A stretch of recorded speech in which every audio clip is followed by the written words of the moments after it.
Yeah, officially, let me welcome you once again. As I said, I shared some notes, some books, some modules. We go through them. What is it that you guys do? You can't spare some time for your school.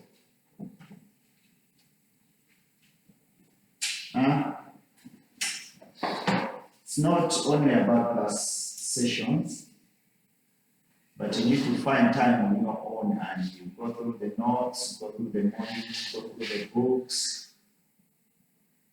so that you understand them from another angle. The expectation is that when you come this morning, you need to critically analyze things and ask questions, right? In fact, the best approach is you read in advance so that when you come in class this morning, okay? And when I'm delivering you relate that to what you read, so that if you've got issues in understanding, or you've got questions, or you think you are being confused, this should be the time for clarifications. Okay? It's not something like spoon feeding where I come here, I keep talking, sometimes to myself. Right? You are here to study. And studying is mostly about reading. So if you can't read, well, we don't tackle everything. It is very unlikely that we will finish the entire syllabus. So there are times when we just, then we are gone. In fact, for today, I wanted to move on to a different topic because of time issues. So usually we take advantage of your sparing some time to read on your own so that we can finish the syllabus. Understood? Right? You all will tell you what's the problem.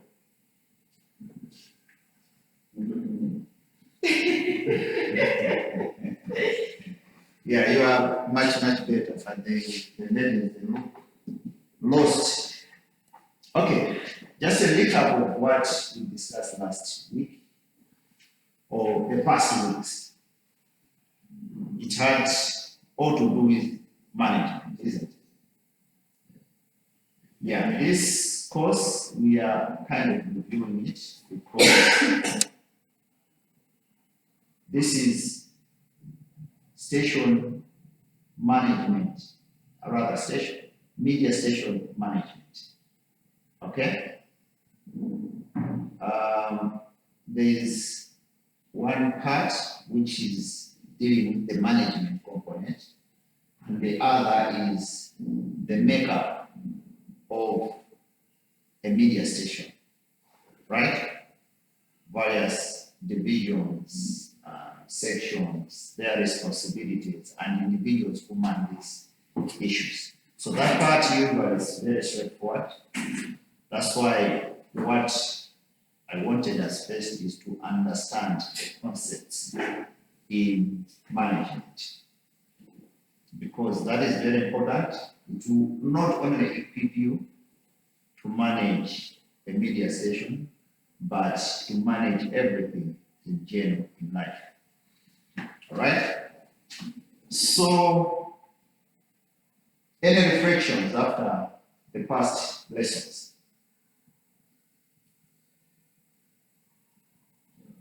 Any reflections? Where did we stop? We talked about the theories. Like which theories? Classical theories. The scientific one, the administrative one.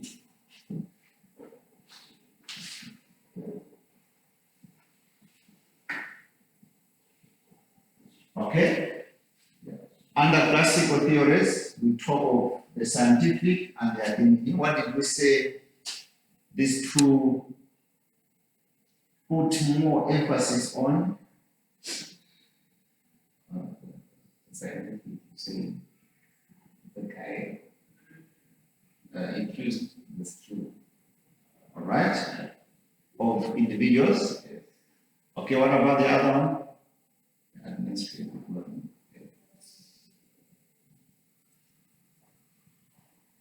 All right. Infuse certain principles. Yeah, ladies, are you here? You, Maria? Mm-hmm. What about the criticisms that they receive? Do you remember them? The scientific one. Each and every theory has got its own weaknesses. Yes. We say that, and these are the criticisms which we are referring to. And that's why the subsequent theories usually want to address the weakness of the previous theory. As we're going to observe as we move on the rest of the theories. Right? But we stopped where we were discussing the 14 principles of management according to administrative management approach of who?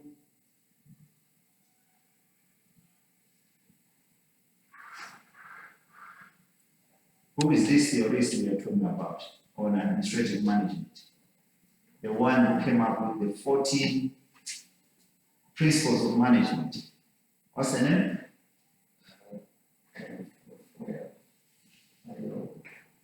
Henri Fayol.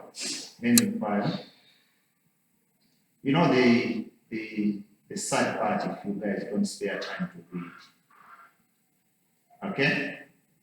You need to really spare time. An hour a day is enough before you start watching movies. Just to reflect on this. I've always said if you don't understand, you know how to teach me. Okay? So yes, we stopped where we were discussing about the 14 principles of administration according to Henry Fayol. So we discussed this. Of course, we did not finish. My expectation was you would finish them on your own. But perhaps, just as a matter of recap, would you guys remind me at least two out of the 14? Yes. There is division of labor. And I want two from each one of you. Yes? Unity of command. All right? Do you understand the meaning of unit of command or division of labor? As a principle, according management principle, according to Henry Fayol.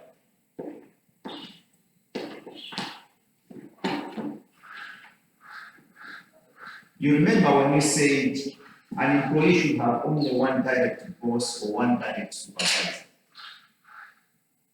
You remember that? To avoid conflicting line of command, isn't it?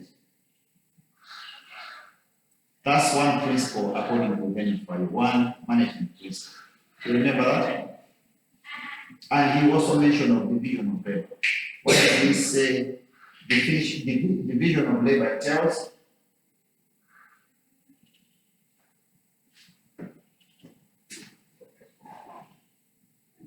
hey guys, so I was talking to myself. Or did you miss this class? Yeah, Timamune is already in class. I know that. Timamune is in class. From a class you was in the you are physically in class, but you are not there. Your mind is somewhere else. These are basics. I don't expect you guys to miss out.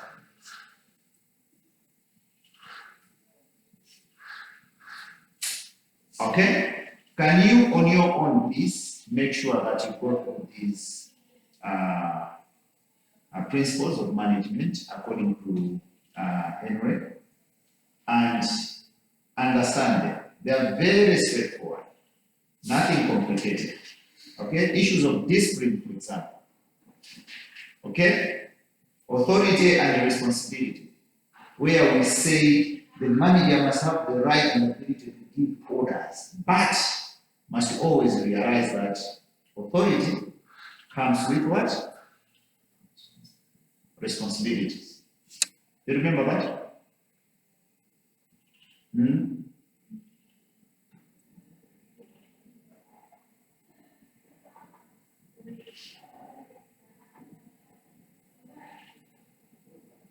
So, Fire's principles have been embraced by a lot of people. However, as always, there are some critics of his principles. And what do the critics accuse him of? Fire, much as he came up with the 14 principles of management, his critics believe that he is not stating in clear terms, right, as to how the 14 principles will be implemented. That's the main criticism about his principles. He came up with the principles, 14 of them, and a lot of people agree with them and they actually apply them. But the critics argue that he was supposed to come up with clear terms on how those should be used, but he did not. Is that a valid accusation?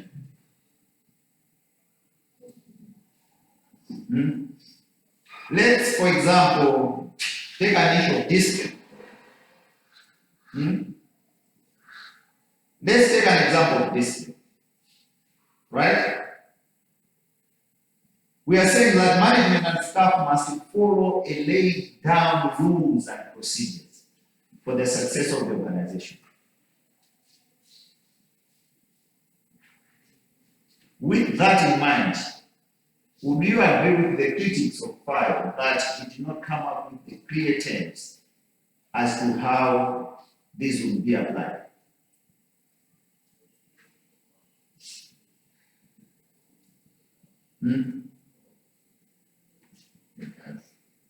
Are you sure? What did you expect him to say or to do? Yeah? Or to say that. Did you expect him to also come up with the rules and procedures for your organization in order to enforce discipline?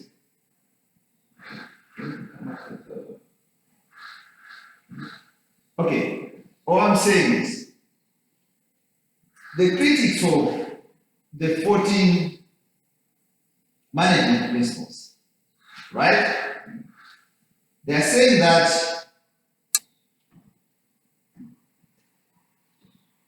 he did not state in clear terms how the 14 principles would be implemented. The 14 principles, you remember? So the critics of this guy say he did not come out clearly. Right? Now I'm trying to counteract to say, do you think that is a valid argument?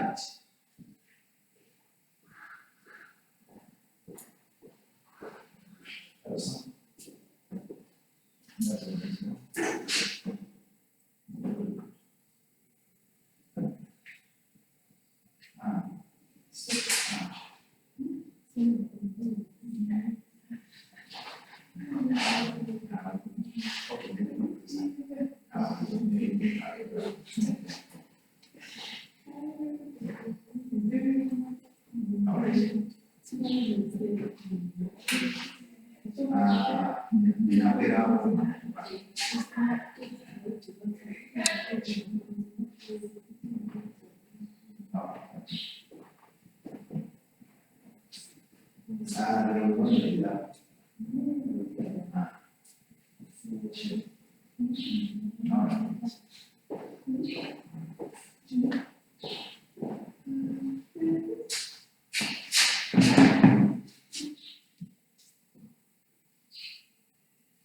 Are we guys following what I'm trying to bring forward? Huh? We had those principles, or maybe let me retake it. Every theory has got its own weaknesses. Okay? So there are people who will critique that theory. Right? So this guy came up with those 14 principles. Okay? But what the critics are saying is that he did not clearly come up with terms as to how the principles would be implemented. Okay? Now, what I'm asking you now as me is that are the critics, okay, are they justified to accuse Henry Fire that he did not come up clearly with terms on how to implement the principles? Are they justified? So I gave you an example of discipline, where under discipline, he simply said, you come up with laid down rules to implement this. Now, my question is, isn't that enough? Considering that different institutions would demand different etiquettes. Am I talking to myself? No. I think to some extent, because me, I'm agreeing with the critics. Okay, That, right?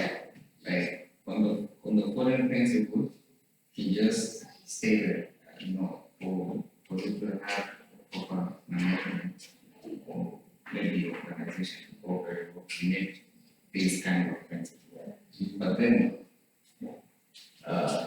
you should have at least showed how, like in the discipline part, like the laying part of how company go. You should have at least show like for this way we move like this. Really? So for an institution like this one, you expected the Henry File to come up with the rules on how to enforce the discipline here. Yes. Are you sure? So each and every institution, you expected him to do. No, not each and every institution. I presume this is just a way of him expecting. But he gave a direction on how to do it. Didn't he? Yes, direction is there. But then Staff must follow a laid down rules and procedures. Who is supposed to make those rules and procedures? Should it be him or the institution?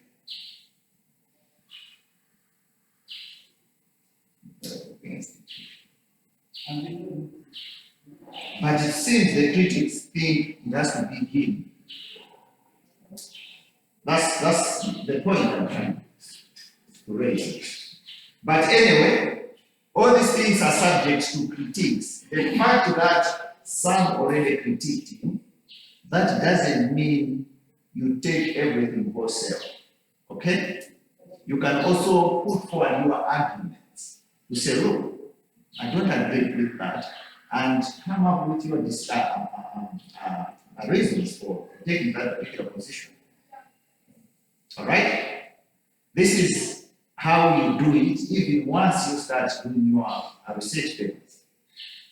When you are required to apply one of the many theories, it is up to you to also critique the theories which we are going to use. That is acceptable. Right? Okay, so maybe let's move on to something not necessarily different, similar, but perhaps before we move on to a different kind of theories altogether,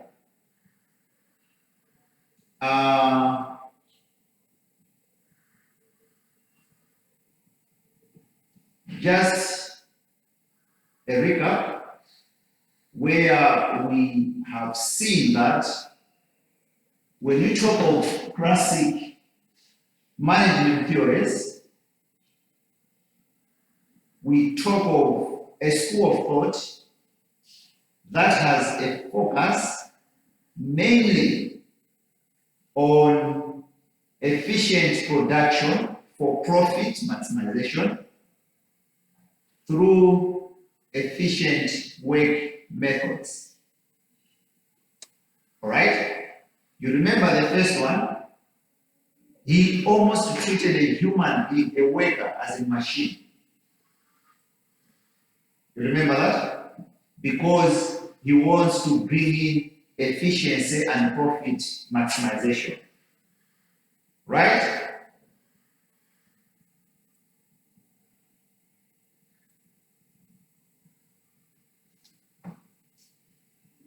So, despite that, this has received condemnation from many. Some institutions still apply the classic management theories. A lot of managers do apply that. Right? Okay.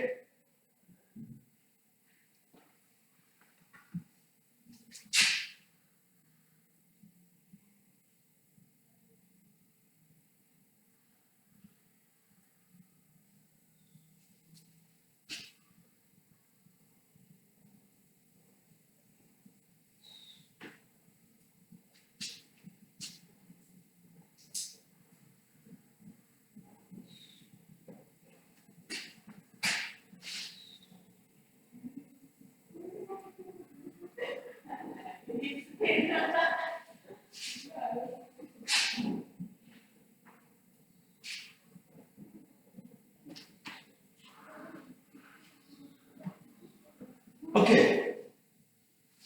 So having done the classical management, whose emphasis is mostly on the individuals to achieve maximization. Now it's time to move on to a different approach altogether, right? And we are going to appreciate a few theories that borders on human relationship in order to achieve maximization, right? You know, it's simply something like you come into office, you come into, all right. Some theories is like, if you come in class late, 2 minutes late, I'll not allow you to come in, right? Because I want to instill discipline in you, right? But what's the main objective of whatever we are doing? Much as I may achieve to instill discipline in you, right? But I may have denied you the opportunity to learn something. Other than that, if I, for example, treat you guys harshly, okay, that you agree with me that will have an effect on how you perform, isn't it? If you come in class with a sense of fear, for example, okay, maybe because this is a university, but let's give an example of a primary school, for example. Your past experience in primary school, you could sometimes fear a teacher so much that when you have a class, you are like, wow. Especially when you don't like a particular subject. Mathematics, for example. Journalists are known for fearing maths. You have a phobia of mathematics and sciences. Am I right? Yeah. So you remember when you want to go into a maths class or any of those classes which you hate so much. Okay? You were going just because you had to. But given a choice, you would not attend such classes. Right? Perhaps it's not very true that maths and sciences are that difficult. Maybe it's the approach, maybe it's up here in our mind. Don't you think so? Yes. For me, I've got a classical example of some girl I know who was average in primary school. She actually went to Waira Secondary School, which is an average secondary school. It's not even a national secondary school. That's an indication that she was simply an average student. But of course, later, she had to go to a private secondary school in Delta. It's an Islamic secondary school. While there, interestingly, she just started liking the science subjects, including the maths.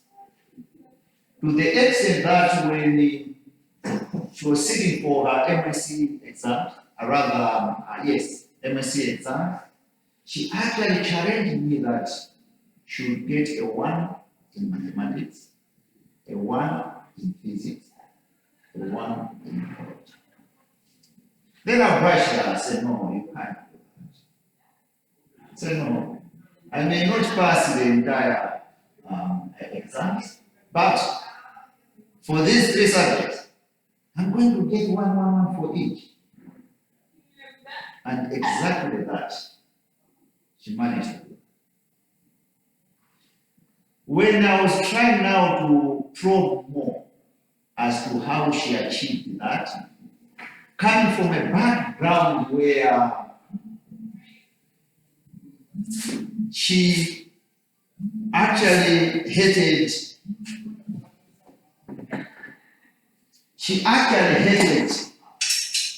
sciences and mathematics.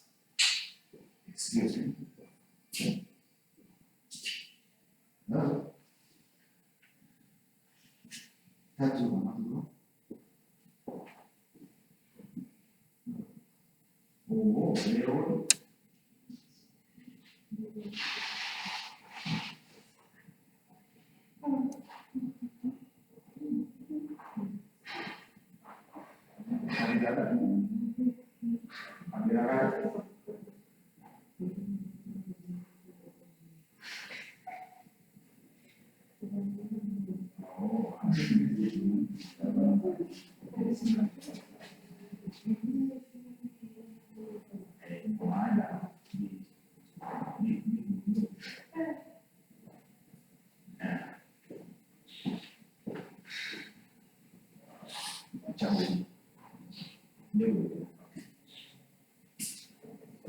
Sorry for that.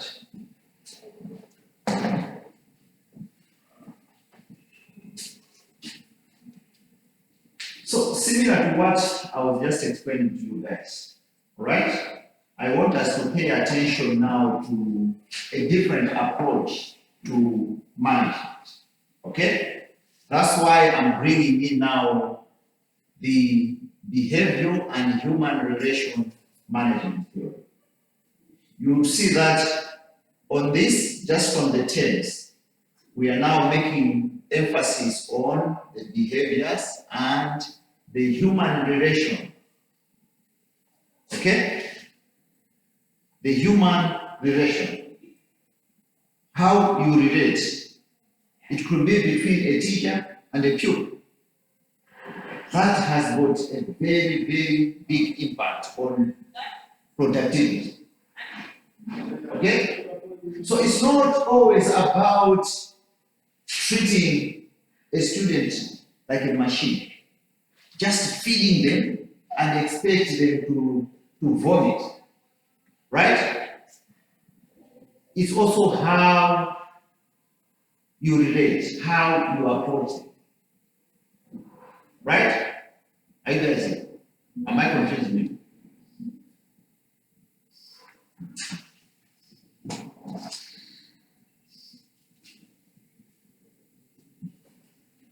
So just as a background, we are saying that the behavior and human relation management theories, they started later than the classical management. These started around 1920s, okay? So as we have already discussed and understood that the classical theories, they focus more on the jobs, right? How the jobs are done and who does it, right? But in relation to this, when you talk to behavioral and human relation theories, these lay more emphasis on the human aspect of an organization. The human aspect of an organization. That's what these particular theories lay emphasis on. Okay? The other name for such theories is neoclassical theories. Neoclassical theories.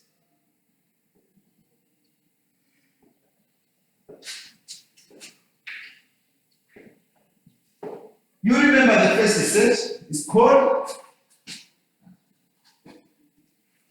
classical. Okay? Now the other set are called neoclassical. Why? Basically, it's because they came about initially as a reaction to the challenges, to the shortcomings, all right, of the classical management. You remember, on each and every theory under classical management, there are some challenges, right? There are some shortcomings. So what we are saying is, this particular one, these guys tried now to react to that. Okay? They wanted to address those shortfalls. Okay? That's why now they are called neoclassical.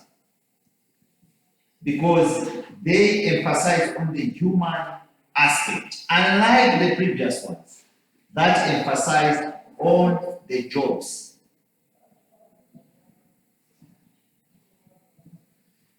Going back to the example I gave about this class, it's not always about the lectures, the classes, okay?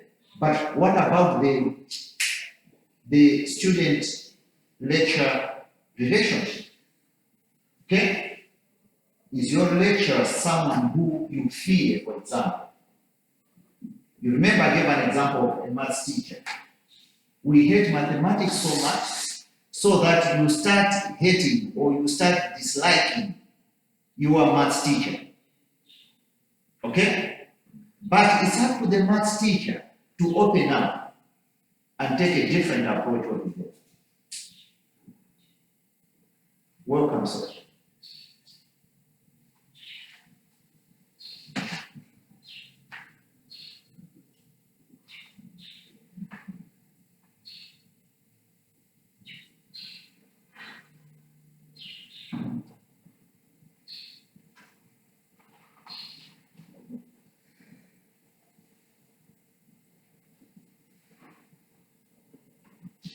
Yeah, so as I was saying that historically, these emerged soon after the classical theories. They had some issues. So these guys wanted to address those issues around 1920s. So they came up with their own respective theories, right? Just to ensure that they address the human dimension of work. The classical theories' emphasis was on the job. These guys, the emphasis was on the human dimension. Okay? How is the person who is going to do the job treated, for example? Do we treat him as a machine? Forgetting that they have got feelings also. They have got issues, they have got families, right? They get sick. Okay? So, in consideration of all these things, that's why it was discovered that the human dimension of work is also very important. So the difference, the main difference between the classical and the neoclassical theories is that one emphasizes on the job, the other one on the human part of the job. The people who deliver the work. Okay? So basically, behavioral management theorists, okay, they believe that people are important. Okay? People are important in an organization. Therefore, a good human relation and liberal leadership, you know the term liberal?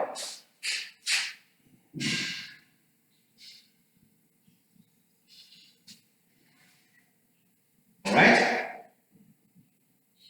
Do you understand that term? What does that mean?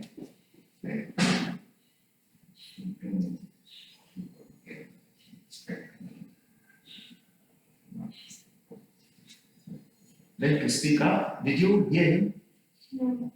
Alright, bringing people together, right? Strengthening people. Do you guys agree?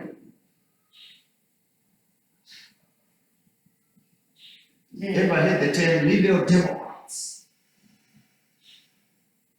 The Democrats and the liberal Democrats. I think in this state, the rebels are the ones that are going against it. I don't know if it's that rebel or not. Not really. Can somebody check what the term is in your dictionaries or Google that? The rebel of RE or rebel. Liberal.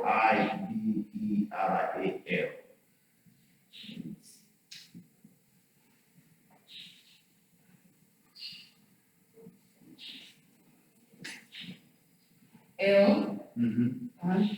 Iberal.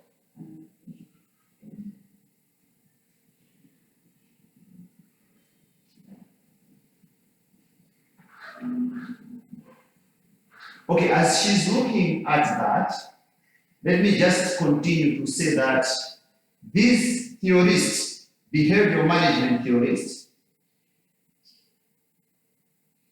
they emphasize that managers, all right, and management should view people. I found it.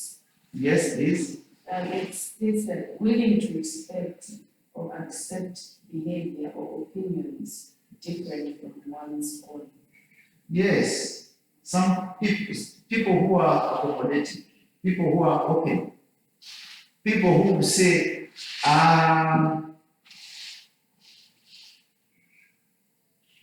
where do you, are you a believer? Yes, I go to church, I'm a Christian. Now, because I'm a Muslim, then there should be an issue. Why? Liberals would give you the freedom. All right? Liberals would be accommodating to accept you as you. Right?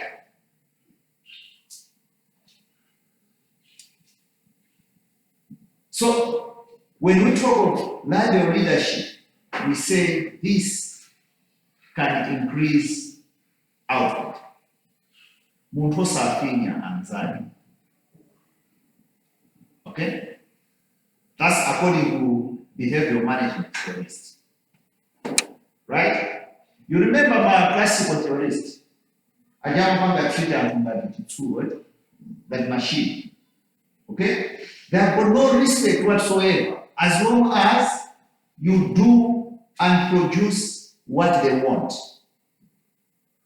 While these guys, they're saying no, there should be a good human relation between you as an employee and your employer. In this case, from the part of the employer, they are demanding library leadership. And they're saying this can increase the output.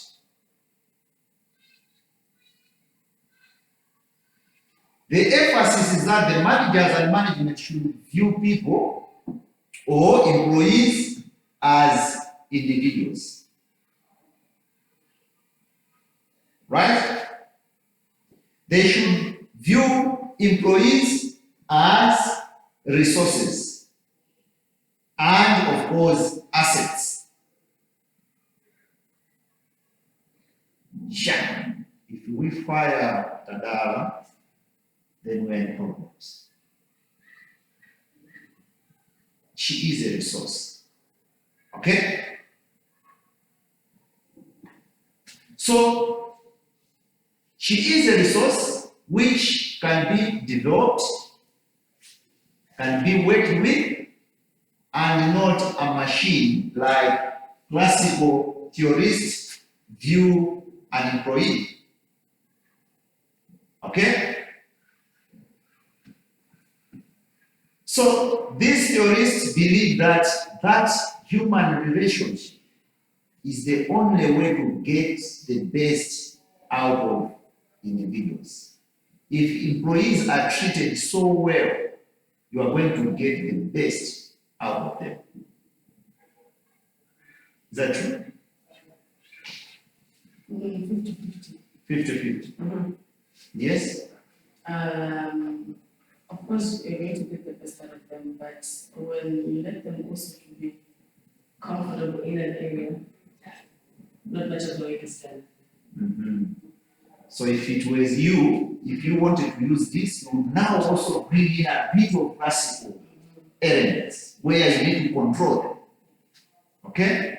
You remember Henry Fayol's 14 management principles, issues of discipline, for example. Yeah. So you set up rules for people to follow, despite giving them the freedom, but you can, within the behavior, you can also incorporate the classical theory by bringing in a bit of discipline, isn't it?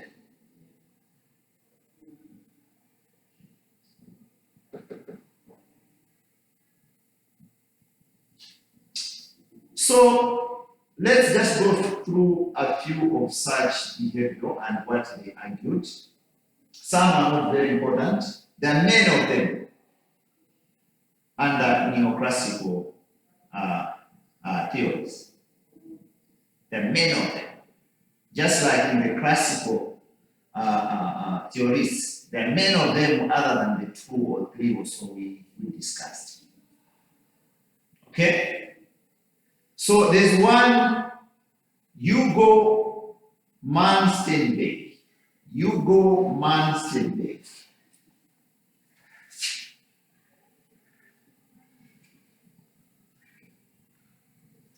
What's this thing? It's actually you here.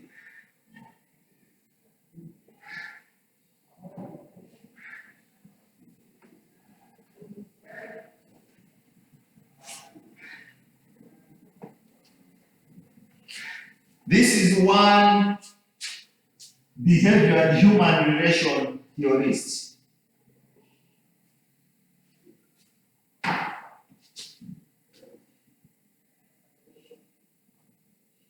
Let's just appreciate his thinking about the human relations and how if you are a library leader, and you are treating your people well, how that can achieve productivity.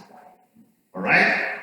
So this guy, Hugo, is widely considered as a father of industrial psychology, right?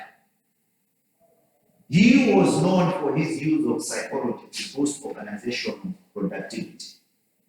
Here, psychology, they simply mean respecting your feelings. Every human being has got feelings, isn't it? Okay? We have got issues that must be attended, right? So, the use of psychology to boost organizational productivity rather, is how he views maximization of productivity can be achieved.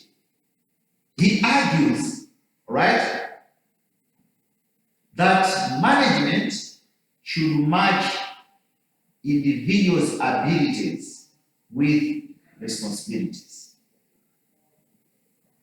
So his argument was that management should match individuals' abilities with responsibilities. Every person has got its own abilities, isn't it?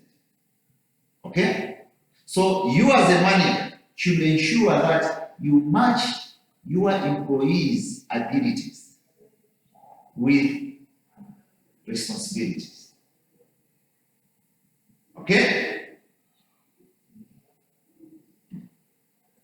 He also suggested that management should be concerned, okay, with discovering the psychological condition that will bring about greater satisfaction output from each employee. What does that mean? Management should be concerned with discovering the psychological condition that will bring about greater satisfaction output from each employee.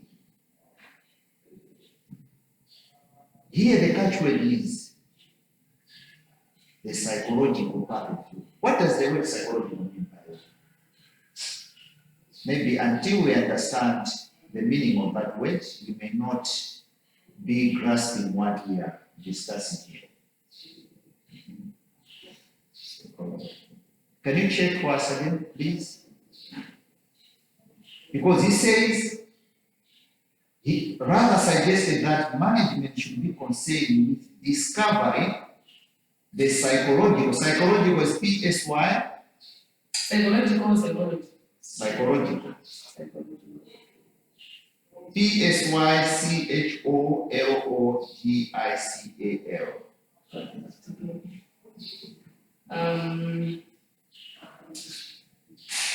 From the adjective, it's the affecting or arising in the mind related to the mental and emotional state of the person. Mental and emotional state of a person. Okay?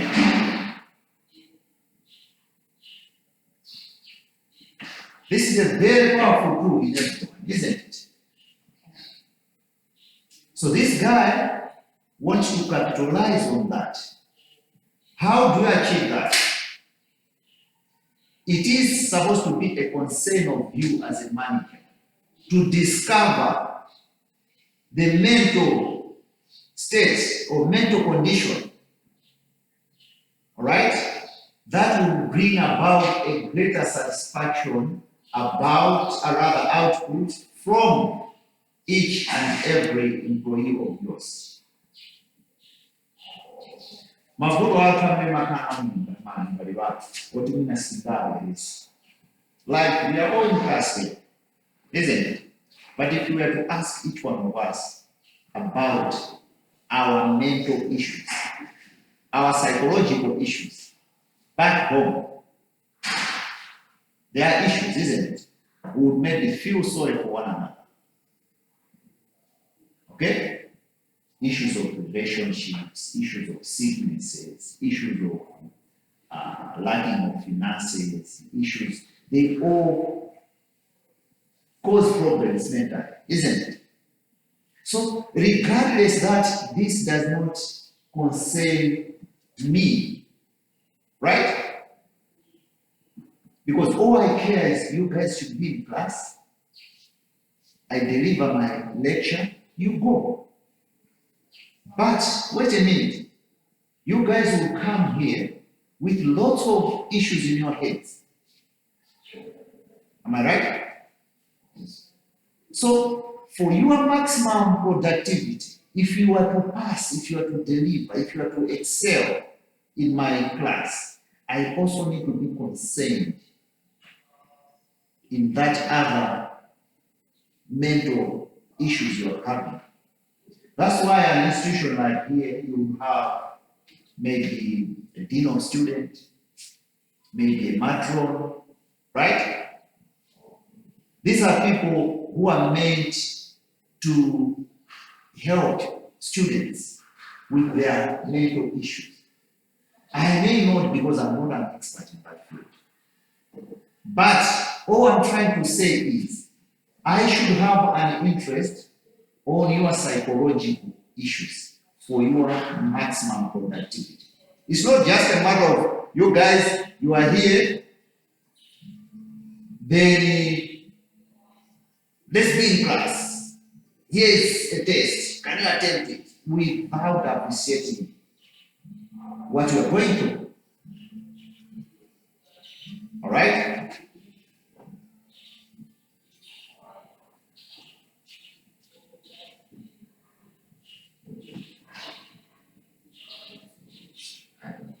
Yes. So, like, does it mean that the management after today, considering the psychological part, does it mean that we'll be given positions of leading certain tasks to someone based on their EQ or not? Like if you have a high EQ, if you could maybe get a difference. Position.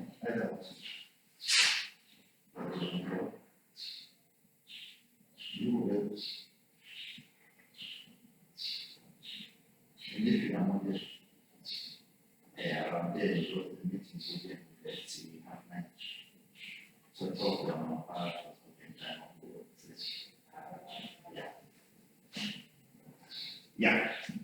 So the issue is about Like I'm asking, does it mean that people or maybe employees will be given certain tasks based on their like, EQ? Like if they have a high EQ, so we choose a different given certain tasks. And the person with the low EQ would be put a different. I don't know what you guys think.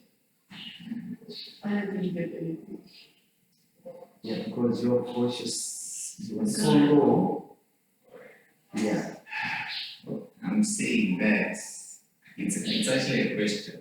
I'm asking that does it mean that people or employees will be given certain tasks based on their EQ? Like, if someone has a high EQ, will be given maybe a higher position or maybe more tasks. And then someone with a low EQ will be given Is it EQ or IQ?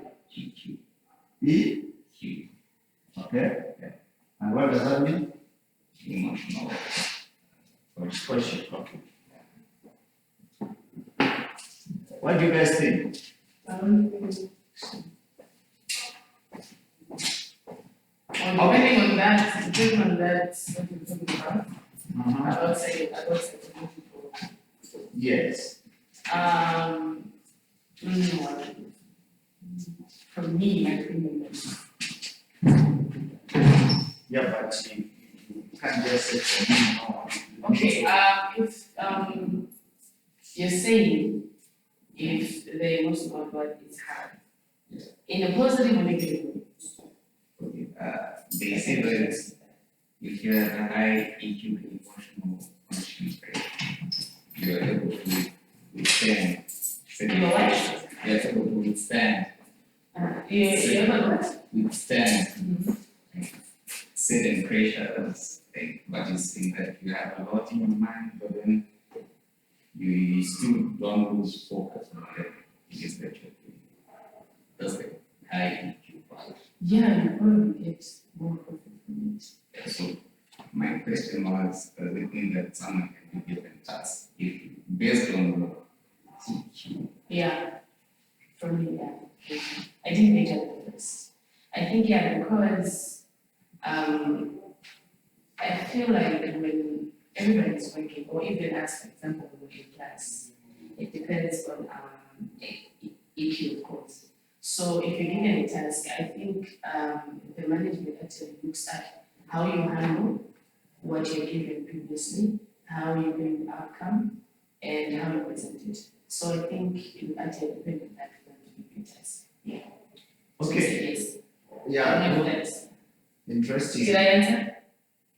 It's- I'm getting to get that answer. No, I'm asking you. You're supposed to get the answer from me. You don't only get the answer from me. You're being biased. So I'm biased. You know Just what? to confirm. No, And you're being that's not how it works. Yeah. You know, I say I don't know. So I asked the class, and she's now responding. The question is, are you satisfied with that response? Of course, with the point. Yeah, Yeah. So don't say no. You know, I don't know what example I can give about this. Okay, I'll come back to this. Okay, I'll come back to this. What makes you think you cannot take that, but from me?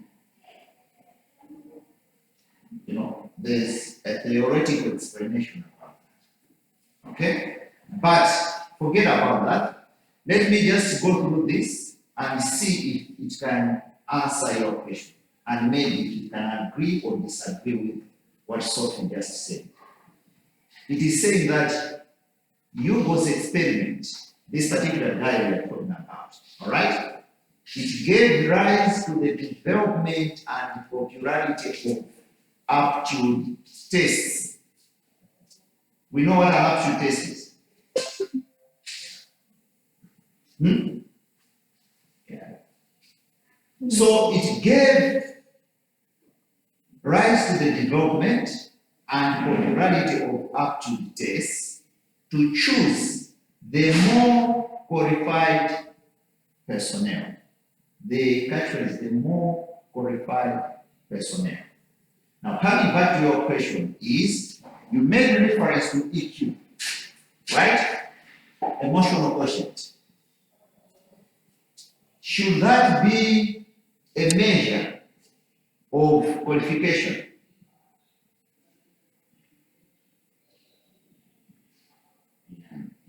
Mm. Yeah. Maybe.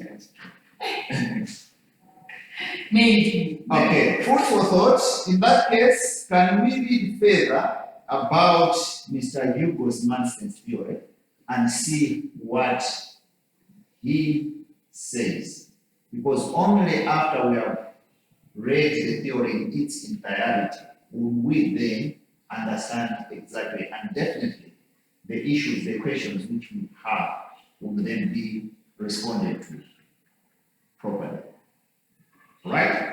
But in the interest of time, let's move on to another human relational theorist called Douglas McGregor. He came up with theory X and theory Y. Ever heard about that?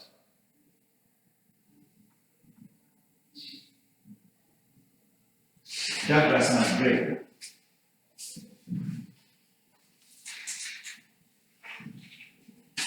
Douglas McGregor.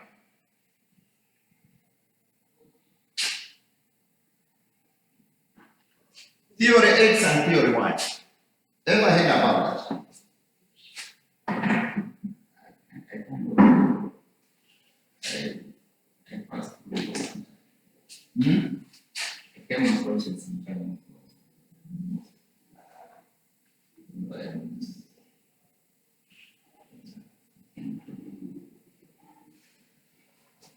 Okay, his is an interesting case. All right. So this guy, of course, he lived between 1906, died in 1964. We are told he's just as his background for father of management theory, one of those respected guys. But he was also one of the top business thinkers of all time. That's how he's rated. So this guy was a social psychologist, but later we are told he ended up being the president of Antioch College. Then he later became a professor of management at Massachusetts Institute of Technology. He has authored quite a number of books, including one which is called Human Side of the Enterprise, one of the many books which Mr. McGregor authored. So he identified two sets of assumptions, right? Theory X and theory Y. These are assumptions, right? He assumed something on one hand and assumed another on the other, right? So basically he called them theory X, theory Y. So these are two opposing perceptions. These are simply perceptions theorizing how people view human behavior of work and organization life. Right? So these are simply perceptions. One perception on one hand and the other on the other. So maybe to appreciate more, let's see what are the perceptions on theory X. Later we will understand why he had to come up with theorized perception on one side called theory X and theorized perception on the other called theory Y. Why did he do that? And why should we apply that? So on theory X, according to McGregor, okay, it agrees with these guys. Okay? It agrees with the teachings of the classical theorists. So, theory X would agree with classical management approach, which you remember, it believes that management role is to coerce and to control employees. Right? Use a force term so that the employees are controlled for maximum production. Employees are used as machines. So that's one side of theory X, according to McGregor, right? So, like the Frederick Taylor. Yes. You remember those two, Frederick and the yes. So these guys emphasize on the job and not the human being. Muntu alibe na nchito. Bora nchito yenu. Right? But many of these guys, they're interested with muntu asamalike kuda nchito.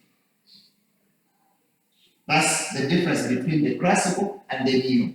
You remember I said the neo came about to address some of the criticisms on classical theorists. Remember that? So, according to Gray, two theories, because there are two perceptions, one this side, the other on this side. So, on one side, he agrees with these classical theorists, right?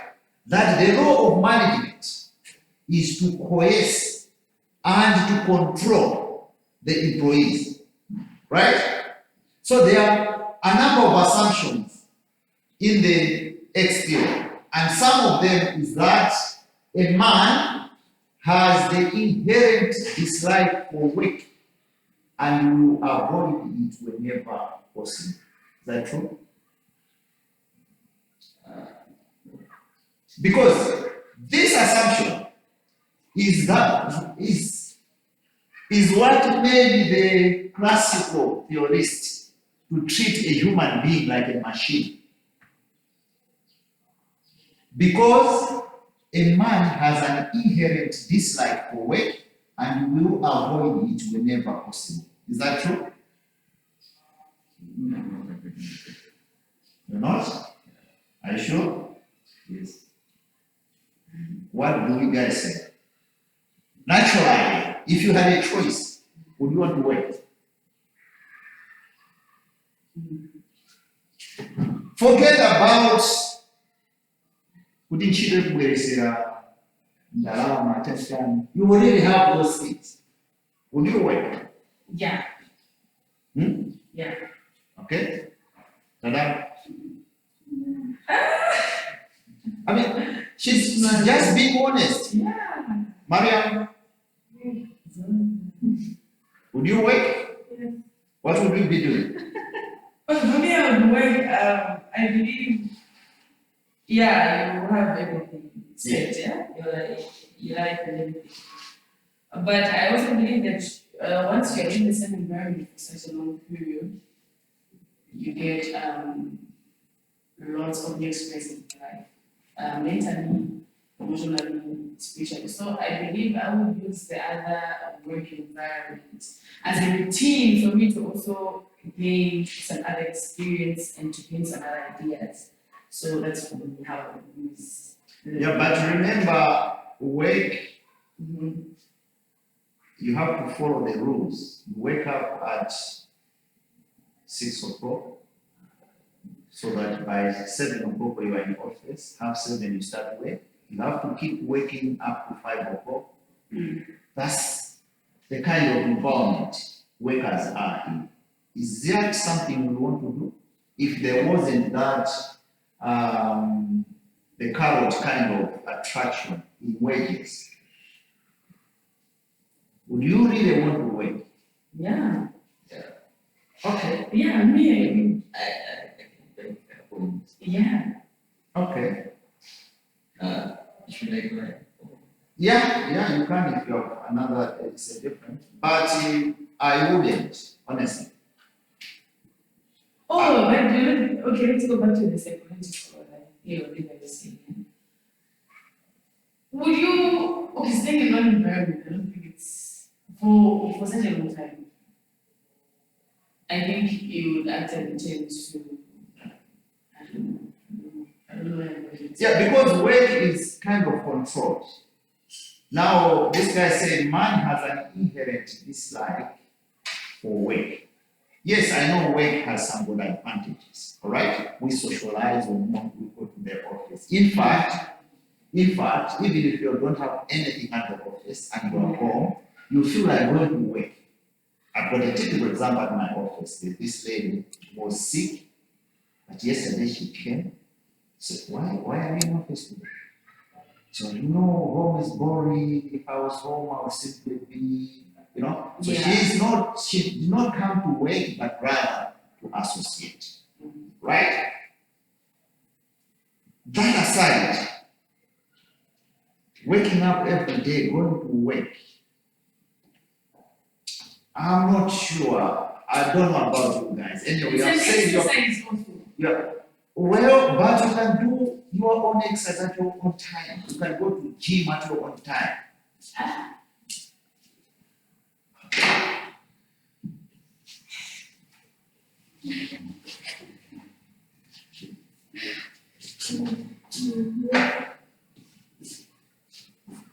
All right. Okay, enough of that discussion. But according to Henry Manuel, okay, theory X, which is in agreement with the classical theorists who made emphasis on the job and treated a human being as a machine.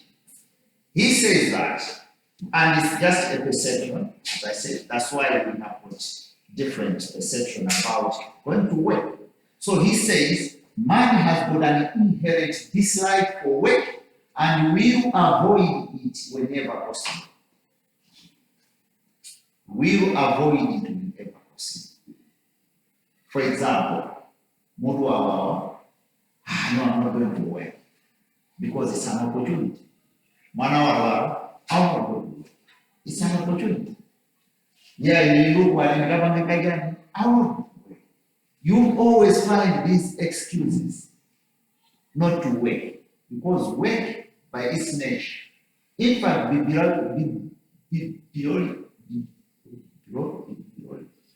what's the term? Biblical, right? It's a punishment from God, isn't it? It's punishment. Who likes to be punished? No. God said we shall eat our sweat after Adam and Eve sinned in the garden. So his punishment was we will eat our sweat. That means we are going to work if we are to survive. So this is punishment. So who wants to be punished? Huh? But Sophie says she enjoys being punished. Yeah, because how will you learn? How? You have already learned. God has already told you that you sinned. No. All right. The second assumption, right? Man must be coerced, must be controlled, must be directed, or even threatened with punishment in order to achieve organizational objectives. Yes, this is according to classical theorists. And according to him, that's perception theory X. Right? Don't worry, we'll go to theory Y and see the other side of the theory. All right?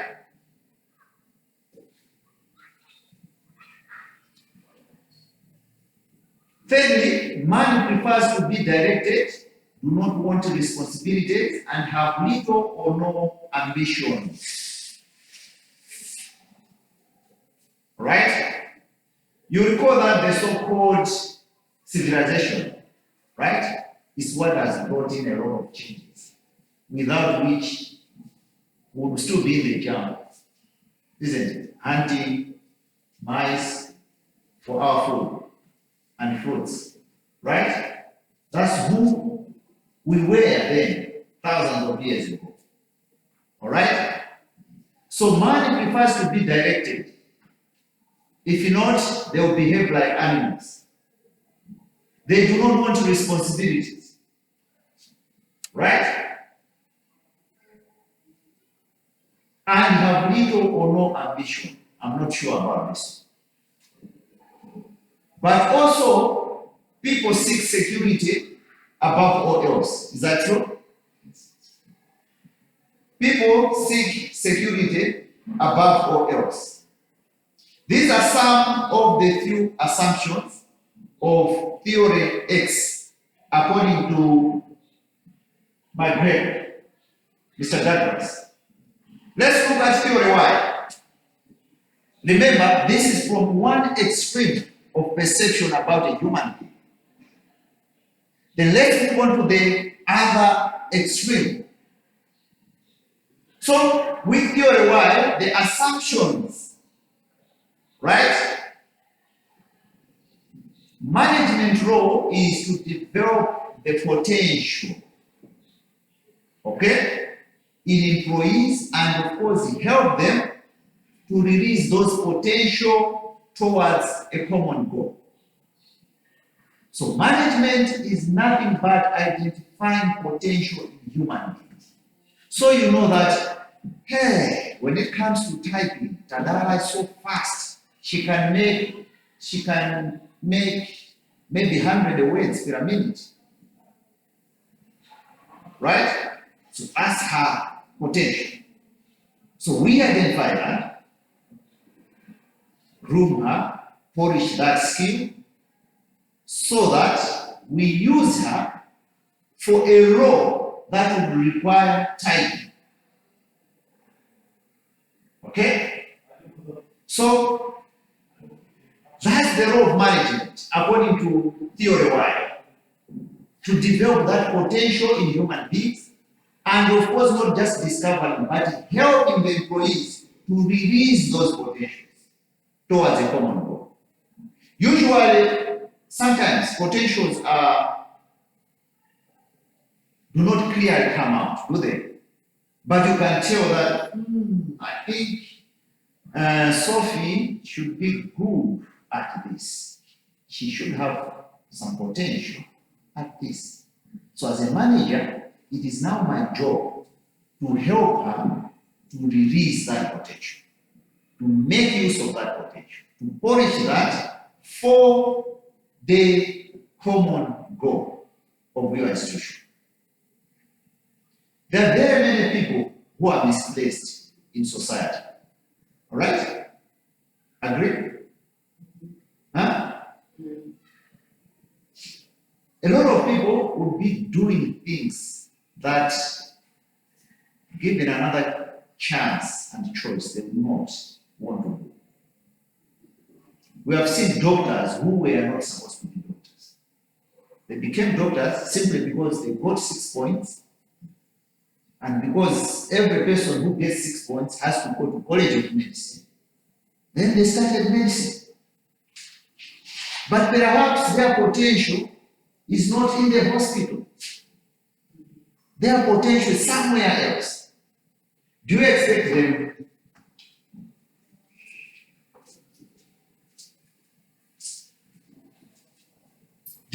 them to be productive? No. Because that's not where their potential is. So a lot of people have found themselves doing things because of circumstances.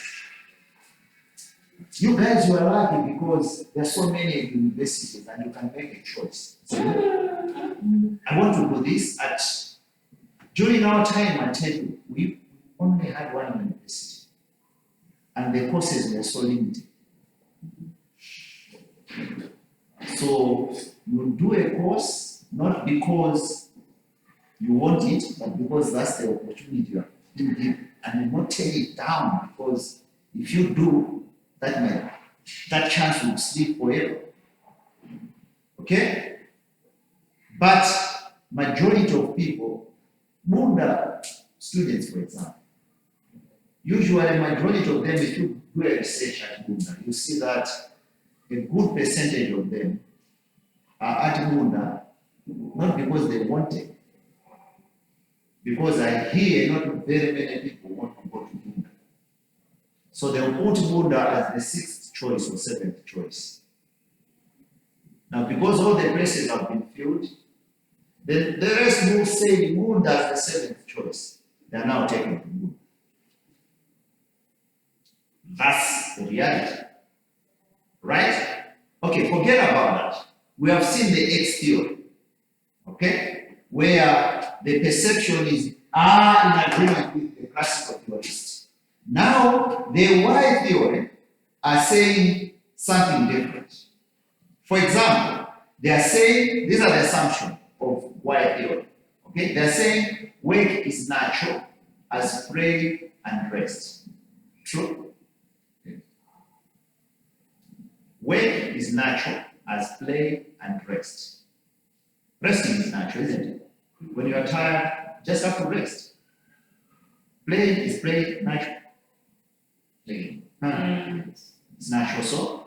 Yes. So according to X theory of Douglas McGregor, Y theory rather, he's saying that is on one extreme.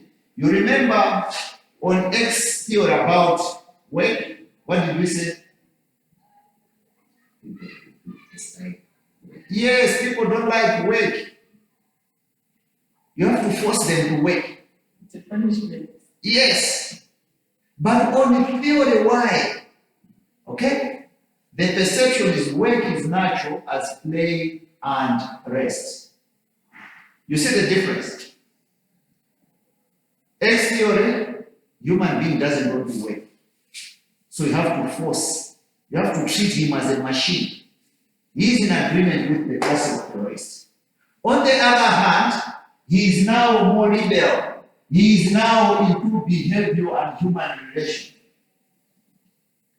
He is saying, he is rather assuming that work is natural as play and rest. He is also saying that he is also assuming, all right, because these are assumptions. He is also assuming that man will exercise self-direction if they are committed to the objectives. In other words, a man is not lazy. Is that true?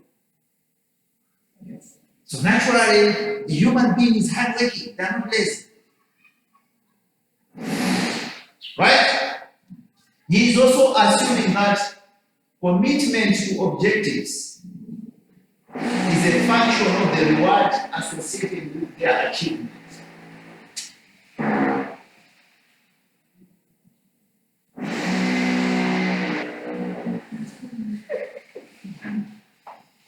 Okay. He is also assuming that commitment to objectives is a function of the reward associated with their achievement. Okay? So they will be committed to anything because they expect their reward, their expected reward is their achievement. Okay? You know these things, there are some people, we have heard some people say that money is not everything. Yeah, she's laughing because she doesn't agree. Money is everything, isn't it? It is. Okay, but some have argued that money is not everything. You need to, some would argue that no, you need to have peace of mind, you need to be happy, you need to have social blah blah blah. Okay? That's exactly what this guy is trying to say. That money is not everything. The third assumption, where he said commitment to objectives is a function of the rewards associated with their achievements. So simply by achieving the objective, you get satisfied, even if you're not paid. That's what a human being. I'm one of them. I was part of the team that organized the Region 5 Games. Yes. Were you there? No, but I tried to jump into West Vibes. Yeah, so the conditions were volatile, but our satisfaction was on the basis that we conducted these games successfully. That was our satisfaction. When everybody said, no, we hosted the best games, we are satisfied. We were given medals. What? Yes, just as a matter of recognition. But we never aimed anything monetary wise, other than a few allowances. We never received there. So the satisfaction is with the achievement of the objectives. Right? The other assumption, people learn to accept and seek responsibilities. So you don't have to be harsh. People are rational. They learn to accept and seek responsibilities. Remember, this is one side of this theory, the assumption on the X part, around Y part. The X, human being needs force for him to perform.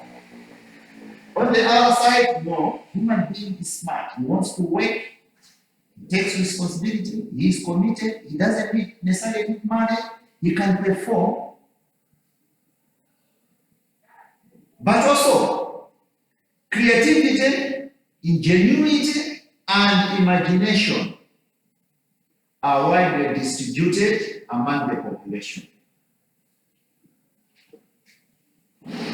People are capable of using these abilities, all right, to solve organizational problems.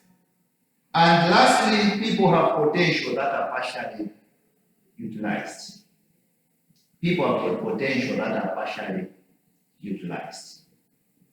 Now let's understand why this guy had to put two theorems based on assumption, one X similar to the classical theorists, and another Y, where now they are trying to look at a human being and somebody rational who can think, who can work, who may not be motivated by money only, and all those good things about a person. Right? So, a good understanding of McGregor's theory X and Y, if we really understand it, it will help you as managers in managing and supervising the work output of your subordinates. That's one. What this means is that you, as a good manager of a radio station or an institution, or you could be an editor, for example, right, in a media organization, you should not, okay, you should not assume that people who fall under theory X are bad. You remember theory X? So you as a manager, never assume that people who fall under theory X are bad, while those under Y are good. Because that's the impression that I'm giving. You remember theory X? People are lazy. They don't want to work. Okay? Because indeed there are such people who don't want to work. Even coming to school here, there are some people who are here because they are forced to come here. Because their parents told them to come here. But in their own mind, if they had a choice, they would rather be doing something else. They would rather be doing business. Where still others would rather be betting at the, or drinking at the bar. Right? So, what we are now told is that you as a manager, don't, right? Don't assume that those people who fall under theory X are bad and those who fall under theory Y are good. Right?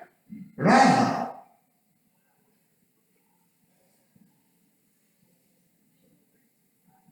you as a manager, okay, you should ensure that you apply close supervision, right, where it applies, and loose supervision when necessary. As a manager, what these assumptions are trying to do is to explain to you guys as managers, right, that you are dealing with different kinds of employees. Some will be coming to work because they are forced to come to work. Because they have got no choice, they need to earn a living to sustain their families. While on the other hand, some will be coming to work because they enjoy to work and they are ready to be productive with minimum supervision. You remember when we are drafting our CVs? I'm capable of working with minimum supervision. Right? So you as a manager, you have at your disposal different kinds of people. In this case, two different personalities. One, somebody who doesn't want to work, and another person who is ready to work and deliver. So what are you supposed to do as a manager? You simply apply close supervision to somebody who doesn't want to work. Right? And of course, minimum or loose supervision when necessary to those who can be, what's the term that they use, the human resource types? Self-starters. People who can work on their own. Right? One writer said, what this means, this meaning, if you were a manager and you know you have got these two types of people, if you have a difficult person, you need to put closer supervision on them. If you have got an X, rather a Y person, then you have loose supervision when necessary. So what this implies is that managers, if you were to be a manager, or if you are an editor, you should learn to understand human nature. And of course, apply both theories when and where applicable.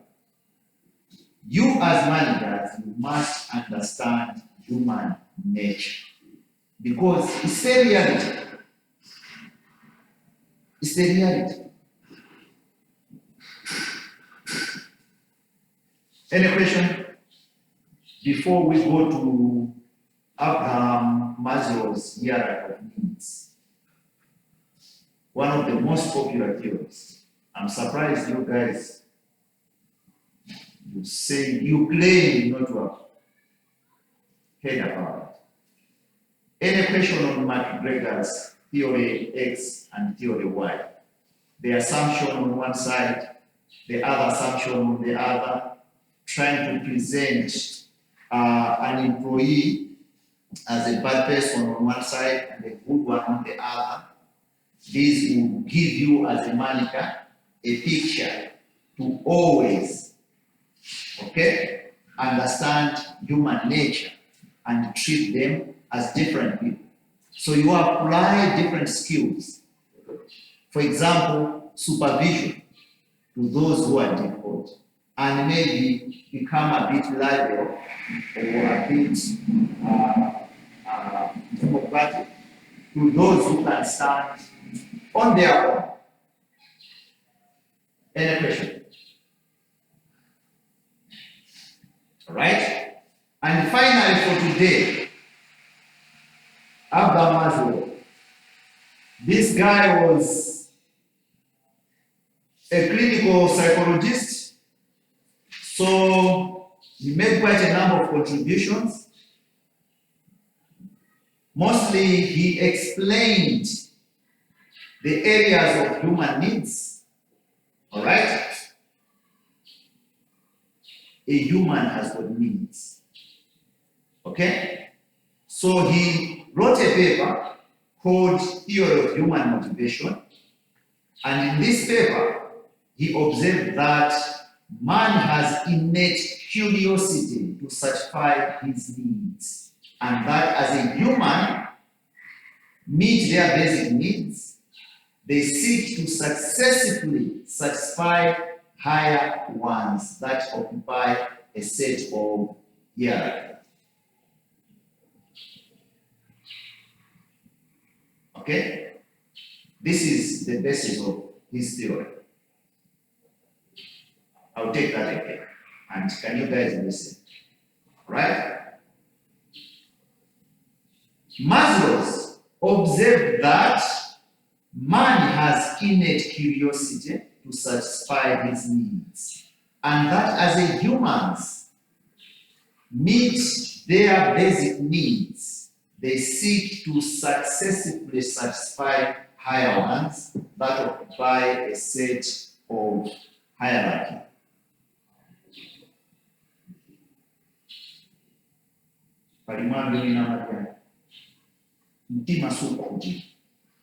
What's the English word? Okay? Basically, this guy says that if Mariam, where are you staying? Area 51. How is the neighborhood? Is it any good? Okay, but if you had a choice to choose an area where to stay, where would you rather stay?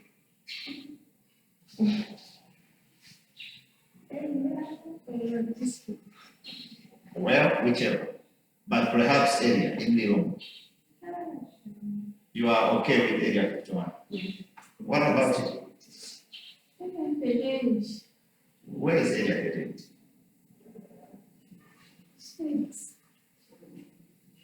6 minutes. 6 miles. Yeah, but if you had a choice to choose an area of your choice, where would you rather be? You are happy there. Sophie, where is it? 36. Area 36. Can be called. If you had a choice, where would you rather stay? There. Huh? Still there. Okay. You too. Where would you rather stay? Hmm?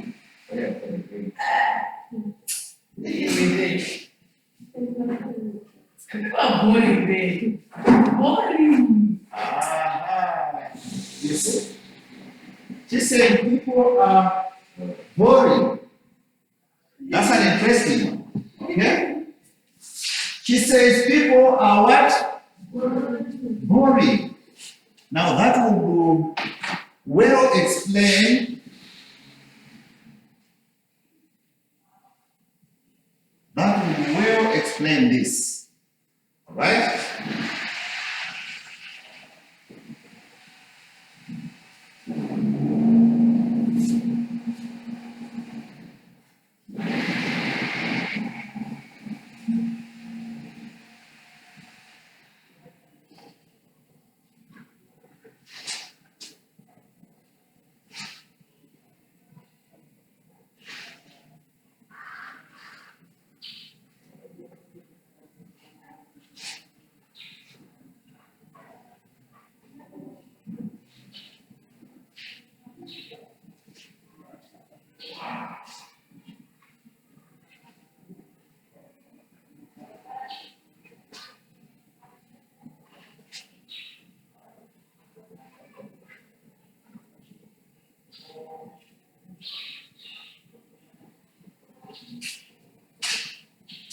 All right.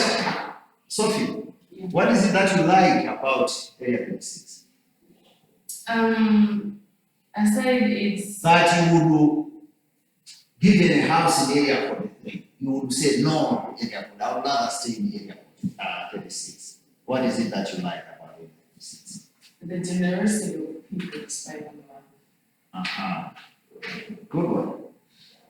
But you have never been to Area 43. How do you know that in Area 43 people are not generous? I had a not so long. Okay. Because I'm in here for people are selfish. People are selfish. Very selfish. Okay. That's exactly what Maslow discovered.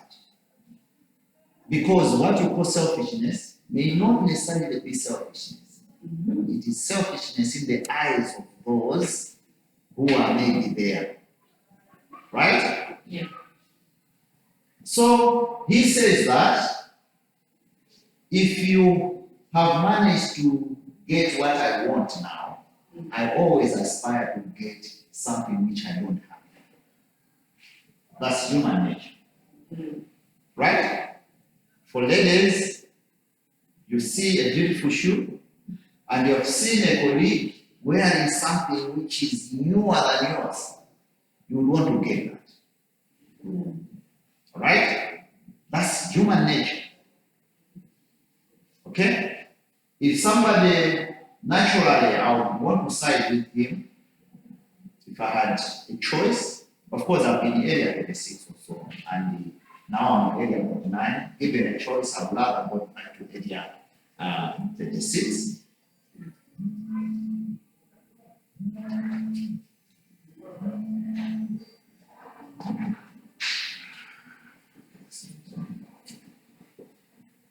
I look. No. Nothing here. No. Did I? Yeah.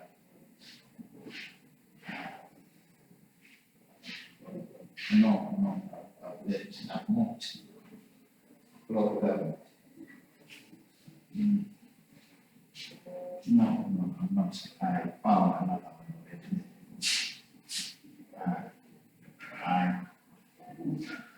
That's kind of it. Now, yeah. It's now it's no.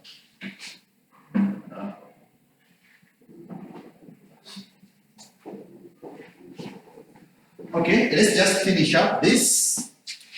Okay, so according to Maslow, the very first needs in a human being are these.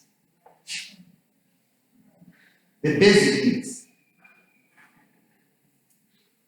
These are otherwise called biological needs. Okay? Or survival needs. Others will call them compulsory because you cannot do without. And these include food. Okay? You can't do without food. Right? Sorry. No. That's right. Okay, right. Yes, no, but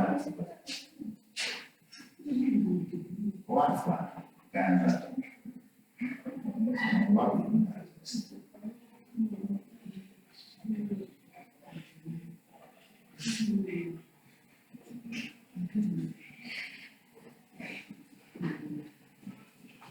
Okay. Talk to Dr. Masbuku. I mean, I is director of monuments and museums. Number yao, you can find him on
just look at this.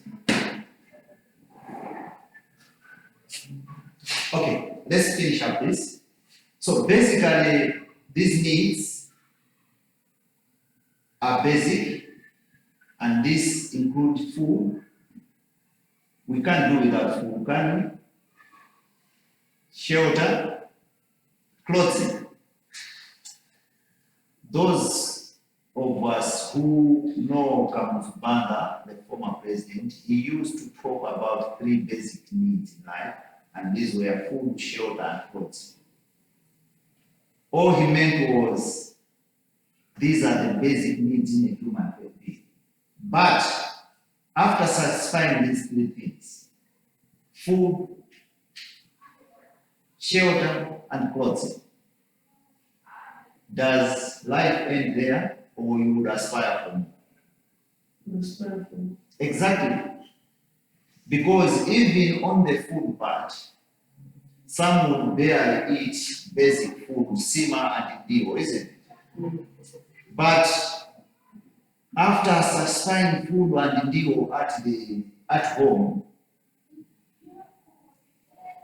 who wouldn't want to have a decent meal at one of the good restaurants in town? Mamma Mia, for example. Who wouldn't? But then when it comes to you going to Mamma Mia, it goes beyond food as a basic thing. It goes with status now, isn't it? Interestingly, here, issues of food, especially the junky ones. Just a moment.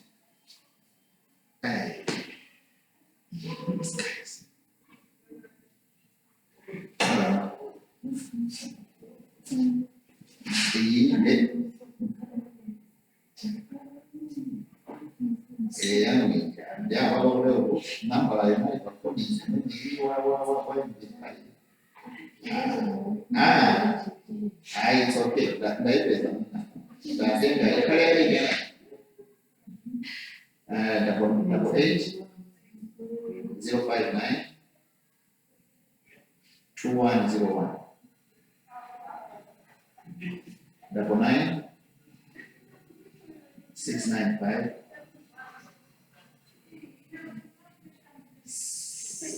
4672. Yeah, that's Dr. Ravman Masbuko, is director of Museum and Monuments. Sure. Yes, sir. You too, sir. Okay. So yes, indeed, let's finish up. So these are the first needs of human being.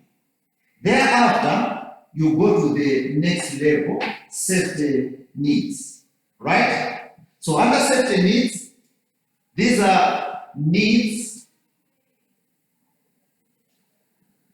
for safety and security that arise as that of the very first one, needs we discussed, are satisfied. So issues of safety and security will only arise after the biological needs. Okay? You cannot start talking about safety if you don't have a house to live. You only talk about safety if you have a house. You cannot talk about safety if you have got no food. If you had no food, you will do anything to get food. So issues of safety are not there, right? So it is the need for protection from threatening situations and dangers.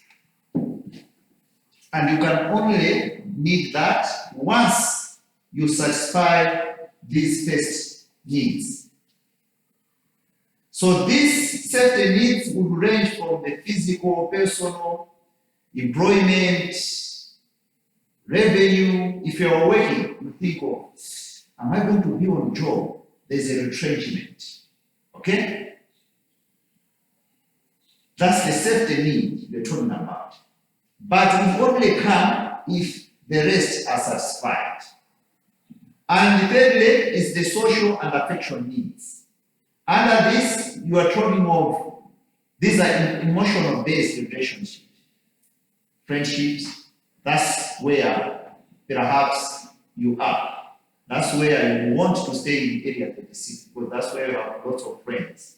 That's where, no? No, very good one.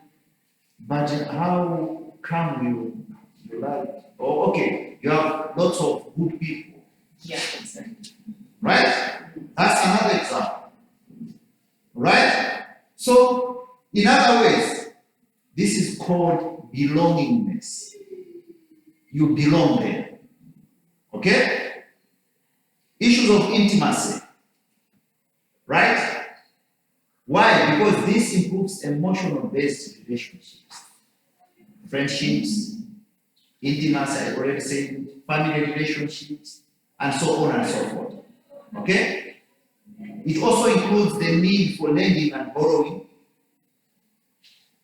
because if you don't have this, you end up being frustrated. Then the fourth level here is self-esteem. This is self-ego. It includes respect for others and oneself. It demands one handling authority to be accorded the honor. Muntu mafuna kaule uziziwika kuti ukabwera apo konde kuzikwera pa maybe X1 maybe ka range ngati kadi I mean, if you are driving, say, a Vitz or auto like mine, okay, this is a basic car, right? So I can maybe reduce that safety issue, maybe even here. But when you're talking of now trying to establish self-esteem, you are talking of now issues that would give you that kind of respect. Okay?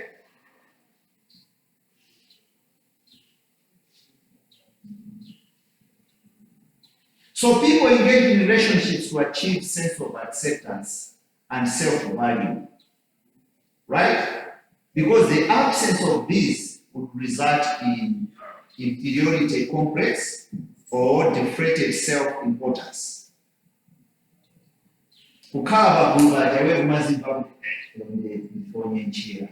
felt that before, isn't it? So if you don't want people you do something to be seen with the way. Once you achieve that, finally, there is now self-actualization. This is now attaining one's goal in life, good reputation, sense of fulfillment. Now you are fulfilled. Okay? So this will come when you have achieved all you wanted to achieve in life. So for you guys, and of course me, we still have a long way to go because we are yet to achieve what we want in life. Because if we had achieved, we wouldn't be here.